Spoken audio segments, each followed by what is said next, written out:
Қамшы дала халқының мәдениетінде нағыз ер адам ғана ұстай алатын күштің белгісі болған. Қамшы атты басқаруға, дауларды шешуге, зұлым рухтарды қууға, әлеуметтік жағдайды көрсетуге, тіпті жауларды жоюға пайдаланылды. Қазақтың қамшысы теріден тоқылған, тұтқа ағаштан жасалып, көбінесе күміспен көмкерілген. Бұл қамшы иесінің қоғамдағы мәртебесін көрсетті. Аңшылыққа арналған арнайы қамшылар да болған. Оларды дойыр деп атаған. Мұндай қамшының ұшына тас немесе қорғасын ілінген, және ол жыртқыштарды аулау үшін шайқаста да қолданылған. Қамшының қазақ өміріне берік орныққаны соншалық, ол мақал-мәтелдер мен нақыл сөздерде де көрініс тапты. Атты қамшымен айдама, жеммен айда. Жақсы атқа бір қамшы, жаман атқа мың қамшы, жүйрік атқа жел қамшы. Қамшы қорғаныш сиқырлы қасиеттерге ие болды. Киіз үйде оған үйде қамшы болса, береке мен ынтымақ мәңгі болады деп ерекше құрметке ие болған.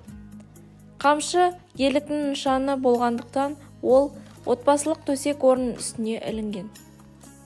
Отағасы әйелі мен балаларын жеңіл-желпі қамшыласа, бұл оларды жаман көзден және де басқа да бақытсыздықтардан сақтайды деген сенім болған.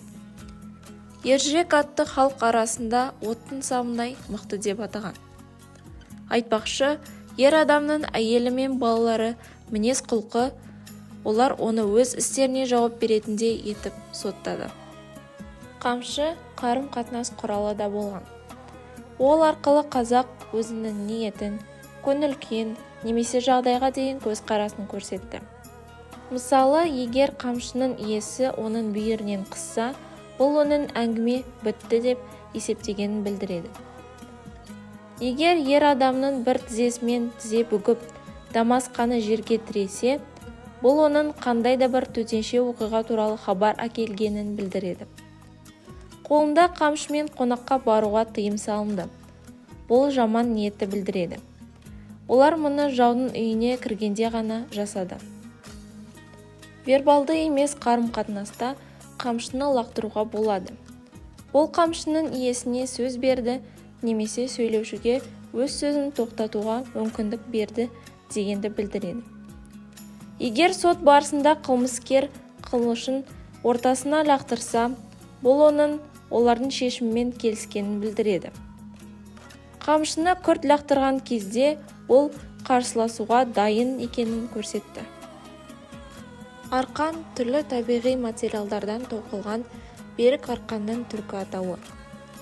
Қазақтар лассоны ерте заманнан көшпелі өмірдің барлық саласында пайдаланып келеді. Тіршілігі мал шаруашылығымен тығыз байланысты қазақтарға лассо керек.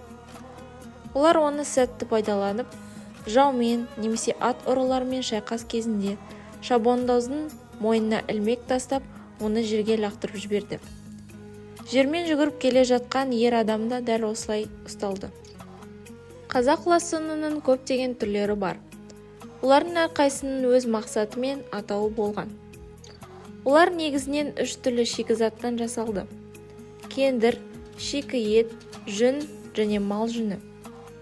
Лассо екі жаққа созылған, екі қолмен өлшенді. Кендір лассо қажетті қалыңдықтағы арқанға бұралған кендір талшықтарынан жасалады.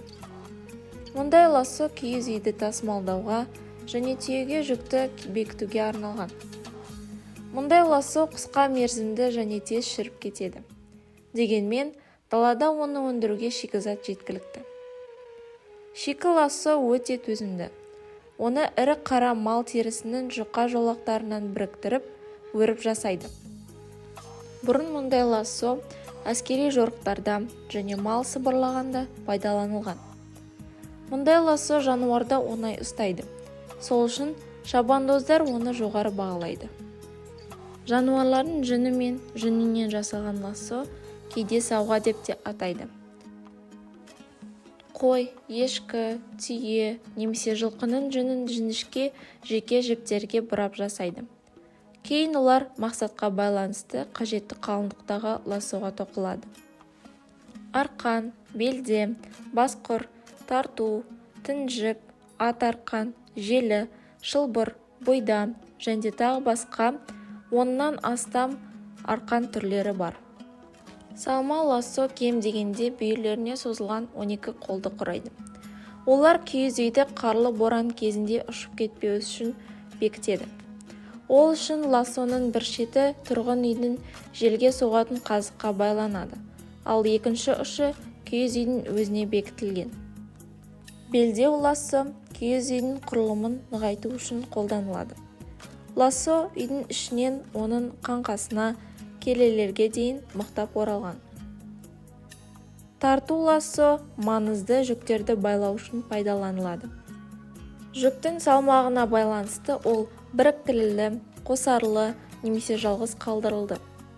Негізінен шикі еттен жасалған. Бұрын мұндай лассоны керуеншілер пайдаланған.